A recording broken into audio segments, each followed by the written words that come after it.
very happy today to bring Friends in Need in. There's been some transition, new leadership, and I was going to introduce two people for you that are really steering the ship well. They brought me, I think I have about 4 pages of resume, and I asked them both if I could summarize them because they are very accomplished each, and hopefully I summarize them and do them justice, but get them up here and speaking quickly.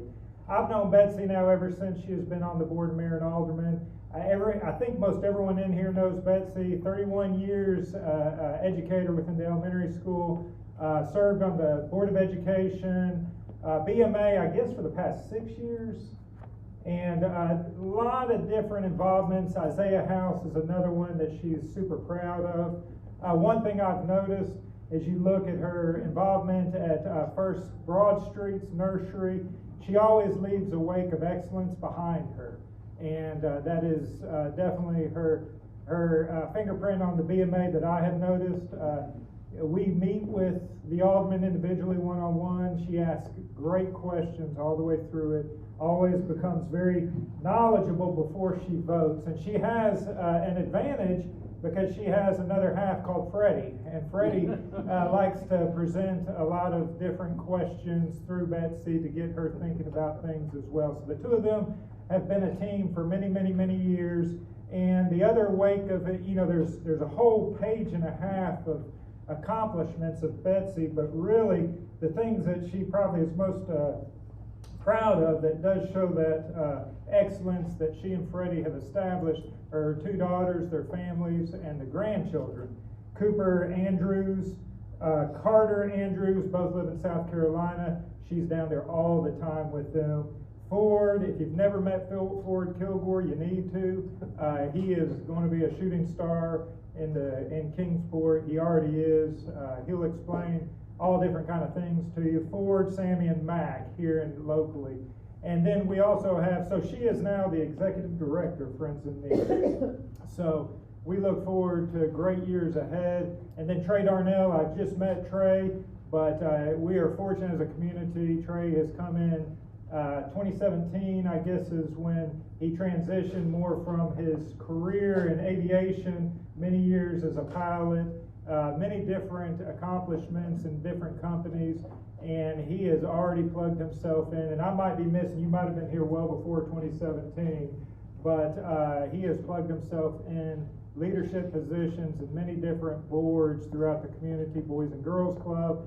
Friends in Need stepped in the interim time period to help lead, and is presently the community liaison with Friends in Need. So I'd like to hand it over to Betsy at the present, and let's welcome Betsy and Trey to the forum.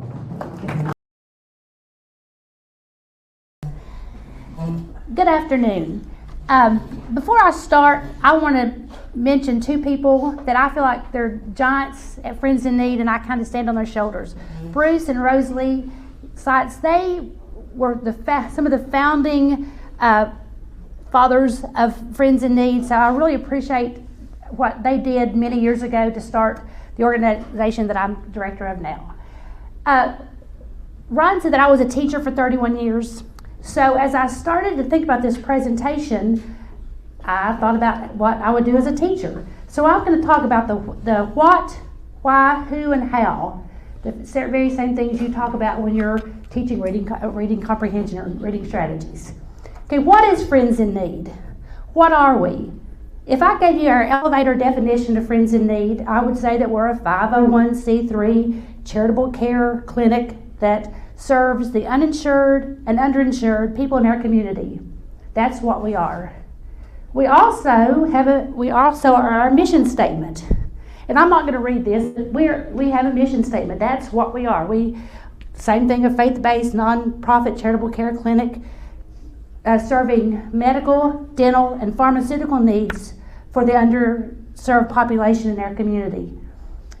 When you talk about our numbers, in 2022, we had 3,500 encounters with patients. So far this year, we've had over 4,000, and we're projected to do around maybe 5,000 patient encounters this year. And if you think back about our 28-year history, we have served over 100 150,000 patients at Friends in Need. If you look at our history, it started in 1993 at First Broad Street United Methodist Church. Some servant leaders started discussing the needs of the underinsured people in our community, and it grew just from a tiny seed to what we are now. We serve people in, like I said, Northeast Tennessee and Southwest Virginia.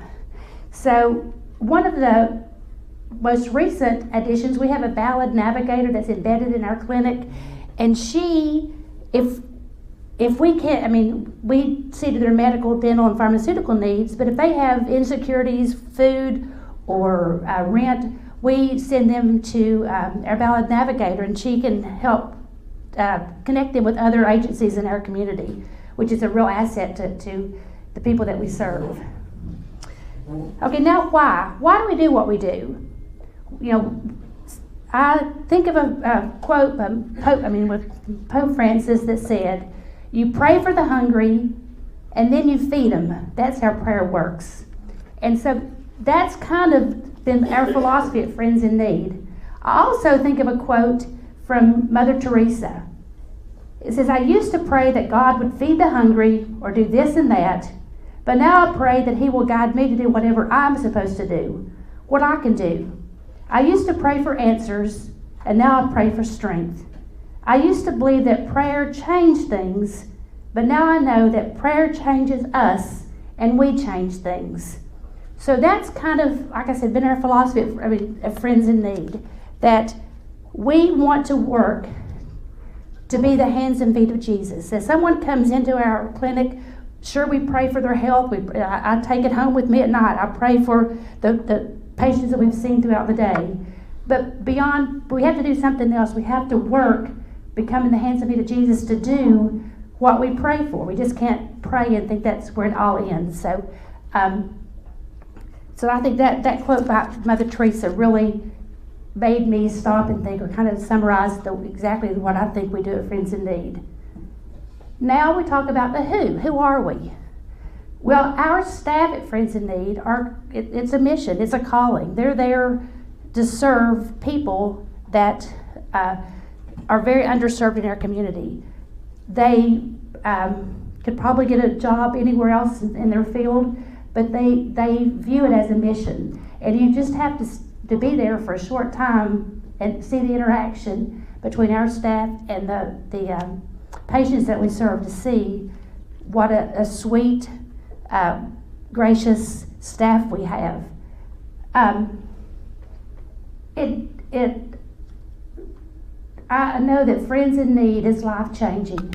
When someone walks through our door, their life is about to change. And also, I know for a fact that we save lives. I know one week we referred 3 people out to oncologists that came back with a cancer diagnosis. If it hadn't been for Friends in Need, I don't know what would have happened. When people come to Friends in Need, we also have access to a app. What is it called, Trey?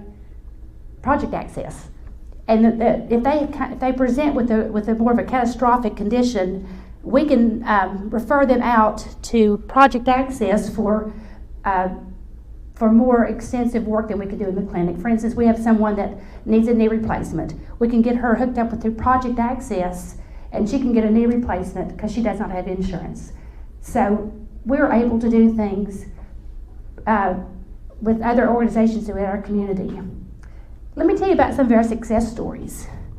We had one patient that came with an abscessed tooth.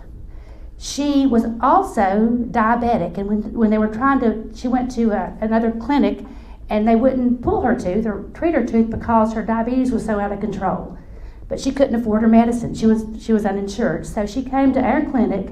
We were able, through our pharmaceutical program, to get her insulin, to get her sugar back in control, give her an antibiotic to fix her abscessed tooth. We were able to pull her tooth, and now she is employed and has her insurance, so she doesn't need us anymore. And that's what we do for her. If it hadn't been for Friends in Need, I'm not sure what would have happened.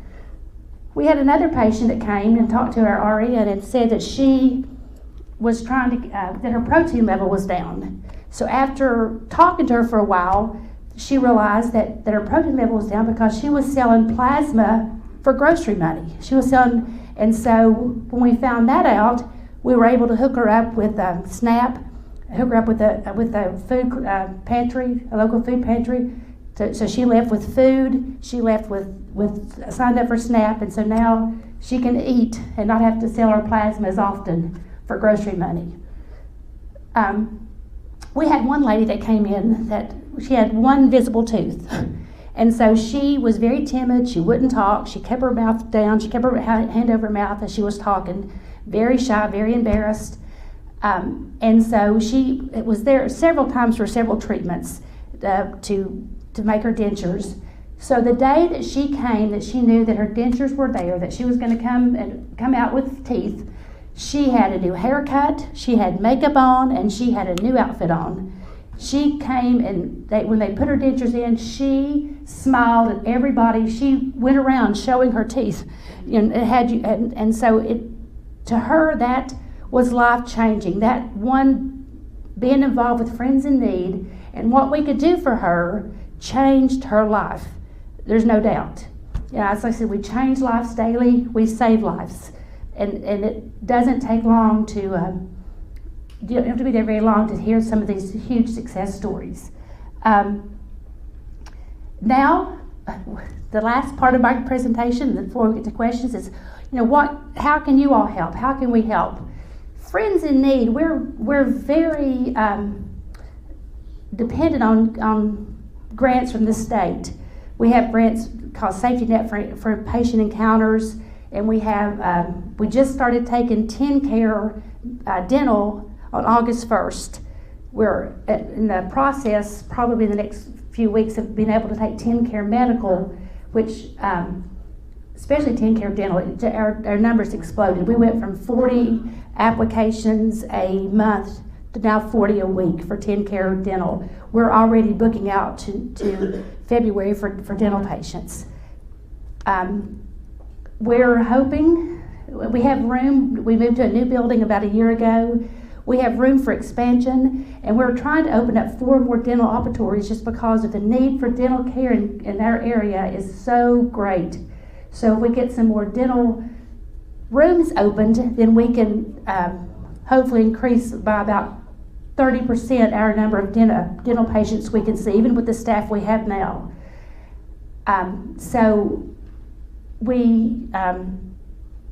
Like I said, we're very grant. A lot of our money comes from grants. But the trouble with the grants are they're reimbursable grants. That we had April, May, and June, which was the last quarter of last year for encounters. We didn't receive it until into September. So the patients you saw in April, you still paying staff, still paying your electric, still paying everything, but the money doesn't come as quickly as we would like it to. So lots of times we're running with a cash flow. It looks like we have a lot of money when you look at it on paper. The money's there. We know how much we're supposed to get, but we don't know when we're going to get it. So that's been my biggest challenge in the 10 weeks that I've been there. Just knowing, we know what's out there, but we don't know when it's coming. Another huge issue that I think we're going to be seeing in 1st of July is that some of the money and some of the grants were COVID-related grants, just like the schools or the cities got ESSER dollars or dollars through COVID. That's going to be running out. We have a large grant this year that's community outreach, but I think it's with the COVID money. So when that runs out, they were telling us in an email last week that not to expect those huge grants that we've gotten for the last 2 years. So we'll starting July 1st. We'll have to figure it all out. But I know that since we are so needed in our community, and somebody will step up and help us with what we need. If if you're thinking how you can help friends in need, on the table there's some little donation cards. You can also go to our website anywhere and donate. You can come and I would love to give anyone a tour of our new facility. We're at 1916 Brookside on the Indian Path campus. We have a facility now that allows us to expand, and hopefully we can start expanding. We have some grants that we haven't heard from yet about opioid abatement, so some things we can do with some dealing with some of the other issues that we have in our community. We have some interest in doing some mental health evaluations or have some those kind of things in our building. So there's a lot of opportunities for growth, and a lot of that growth is things that are very, very needed in our community, especially for people that don't have insurance. So every night I say a little prayer, just let me know what we can do, and let me be the hands and feet of Jesus and do what we're led to do. So if you have any questions about Friends in Need, I would love to answer them. If you have any, would ever like to come to Friends in Need and do a tour, we'd love to have you there. You take children? No, we take 10 care, 14 and above for dental. That was, in fact, Trey and I were just discussing that. We take 18 and above for medical, but my whole life I've always dealt with children. I've always been, elementary school teacher. I've been a director of the child care center at First Broad Street, on Isaiah House. I've always dealt, my lane has been children. And so when I changed lanes to Friends in Need, I'm realizing very quickly that that children need a healthy family. They need healthy parents. We had a couple that came in that was referred to us through one of the school counselors, and the parents were very, very unhealthy. They had their son with them, and he was very unhealthy. So, if we can get the parents healthy, then we can help. It still helps the children. So I realized that it's not. I didn't change lanes. I just broadened my definition of working with children. Yes, sir. Betsy, how many physicians and dentists routinely devote some time? Okay, we have 2 doctors that volunteer their time on Monday. We have a nurse practitioner that's there Tuesday through Thursday, and then we have an OBGYN that comes once or twice a month, depending on our needs. Sometimes she'll come as often as she needs to, but she's scheduled 1 or 2 times a month. We have an RN that's there every day. We do a lot of telemedicine visits. That's our medical side. On our dental side, it's a little different. We have a dental hygienist that's there every day. Now, when I say every day, we're open Monday through Thursday. So she's there Monday through Thursday, dental hygienist. We have one dentist on Monday, and then 2 on Tuesday, Wednesday, and Thursday. And they're all of our dentists except one is a retired dentist in the area that just comes in that still wants to work. We have 2 or 3 dental assistants, so we have a pretty, our dental side is pretty heavily staffed just because, like I said, the need is there, and that's where our need as a clinic is to, that's our first goal, our first thing we want to do is expand the dental part of our facility, because we have room, but it's just going to take some monies now to get those other dental rooms open. Yes, sir. You mentioned that you get funds from grants. What other sources of funds? Okay, thank you. That's a good question. We do like the TCCN was the Tennessee Community Care Network that we get a lot of our grants from. We just had a huge fundraiser last week, and that some of our money comes from fundraising, some comes from donations. United Way is a monthly contributor to Friends in Need. First Broad Street Church, we get a couple of checks a week not a week, but a year from First Broad Street. It's amazing. We had a lady that came in last week that had just read our article in the paper that about being the new director and what Friends in Need did, and she came and with a very nice offering of a donation that she planned to make. So a lot of it's just word of mouth, and just I think we said about 18% comes from private donations, which is really good for a nonprofit. We do take patient fees.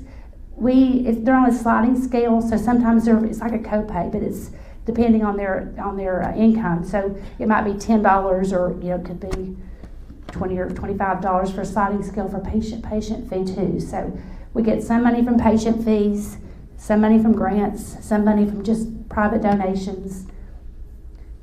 Yes, ma'am. So what has been your biggest learning since you've Oh goodness. that you didn't know before?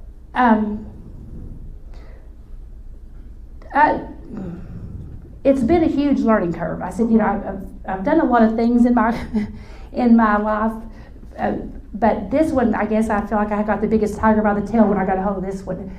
And by no one's fault, there were some unfortunate events that happened in the last little bit at Friends in Need. We had our executive director she wasn't there after last November. They moved the assistant executive director to an interim, and then she got sick and passed away. So she got sick in July and passed away in 1st of August. And so there's some things slid between the cracks. Some things, so trying to wrap our hands around everything that we needed to do. I think bless TCCN's heart. I think I've called them more than anyone ever has, just trying to make sure that we're doing all we can do, and just trying to figure it out, because like I said, there were some very unfortunate events that happened right before I came on board, that the staff, I can't say enough about the staff, because they were trying to keep the ship floating as they were trying to work with patients also. So we have 2 or 3 staff members that, if it hadn't been for them, just trying to continue with some of the grant, we have to turn in so many numbers and stuff to the state. I don't know what would have happened, but so it's been a challenge. I've been there 2.5 months, and so it's I feel like right now I can walk in there and not have a panic set in. And Trey came on board about 3 weeks ago. I say things are God things all the time. You'll hear me say that all the time. I think me being here is a God thing. Bruce was it 5 or 6 years ago. He approached me one day and said, I'm going to sit down with you, be interested in being director of Friends in Need. And at that time, I said no. I was at First Broad Street, and I wasn't ready to leave First Broad Street yet. I was still tied. I think Jesus hadn't let me go that yet. And so I kept, and then 2 or 3 times over the last 4 or 5 years, someone's mentioned it again to me, and so I kept, the timing wasn't right, or I was doing something else. And so finally, in July, I guess, when Harry Turner came and approached me again, we talked, and I finally said yes. So I think I'm here. I'm right where I'm supposed to be. If you would have seen my life before, you would think, how can you do anything? Because like I said, I was on Isaiah House. I'm a BMA member, just trying to do stuff for our community. And so, but I think I'm right where I'm supposed to be. Trey asked me to come for an interview with Vanessa. They were doing podcasts for, was it Leadership Kingsport? Leadership Live. And Leadership Live. And so his very last podcast that he had done 77. They invited me to come. So I talked about Friends in Need. Then after we got through, we just sat and had a conversation. I told them some of the same stories I told you. And so at that time, he was the interim at Boys and Girls Club, interim director of Boys and Girls Club. And so when they hired a new director, he wrote me out of the blue and said, I would like to hear more or be a part of Friends in Need. And so I think I wrote it back about 5 minutes later and said, come on down. So, that's why I think God put him where he's supposed to be. He's with his connections and his expertise and some of the things that he's able to do. He's been a huge asset and a huge help to me already. I said, so, I think that sometimes when you pray for things, you just have to listen to answer them when God, because if not, he'll keep bringing it back around to you. So, yes, sir. What would be your major expenses? Staffing. Our doctors are volunteers. We do pay our dentist. So payroll, is with any organization, that's a huge expense. We are so fortunate. We just, like I said, we moved in the building a year ago, and Ballot has let us given us this building virtually rent free. We pay a little bit for just the maintenance fee for it, but we just last month finished paying off our lease for the other building. So now we're free of the old building, and so now we. So staffing is any organization is your biggest cost. Supplies, we do dentures and partials. So a lot of the supplies that we use are the same supplies that your dentist uses. And we get recoup for some of that, but not all of it. We never turn a patient away for non-payment. If they can't pay, we still serve them. So we have a lot of patients that, even though they might have a copay or they might have a payment, if they can't pay it, we keep it. We don't waive it, but we don't turn patients away for not being able to pay. So some of that, we kind of eat the cost of a lot of our care for patients. One thing that we're working on, I mentioned that we get safety net from Tennessee, which is wonderful. We get some grants from Tennessee, but we also serve Southwest Virginia patients. A lot of that's because we're 5 miles. If you go Waterloo Gap, we're 5 miles from the state line. A lot of those patients come to Ballard emergency rooms, and then they end up being referred to us. And so we get nothing from Virginia right now. So I've been in the process of working with some people in Virginia to try to figure out. And we're talking like 5% of our patients. We're not talking about a huge amount, but still trying to recoup some money from Virginia patients. So. What's your new location? It's 1916 Brookside Drive. It's on the Indian Path campus. If you go up the Indian Path, like you're going toward the emergency room, you take a right, and then it's just to take another right, and it's down kind of in the back behind. I always tell people, you'll see building 1920. If you see 1920, you're right behind it. So ours is kind of hidden by another building. But yes, ma'am. So Betsy, do any of the like the ZTSU Med or Lincoln Memorial Med or the nursing schools around? Do they work with you in any way? Yes, we have King College that comes. Dobbins Bennett. We're working with Dobbins Bennett. Some of their CT classes come to us, sit and work. We have a lady now that's going to, I'm not sure which university, but she has to have so many contact hours with patients, so she comes to get her contact hours with us. So we do have a lot of volunteers, especially in the medical side, not so much in the dental side. And I'm finding out too that there's some dental, like the dental assistants are hard to find. So, but hopefully with the new dental school that's coming, in the next year or two, that we can tap onto some of their resources and let their dentists or their come to our facility to do some training or to work some of their hours they need. So.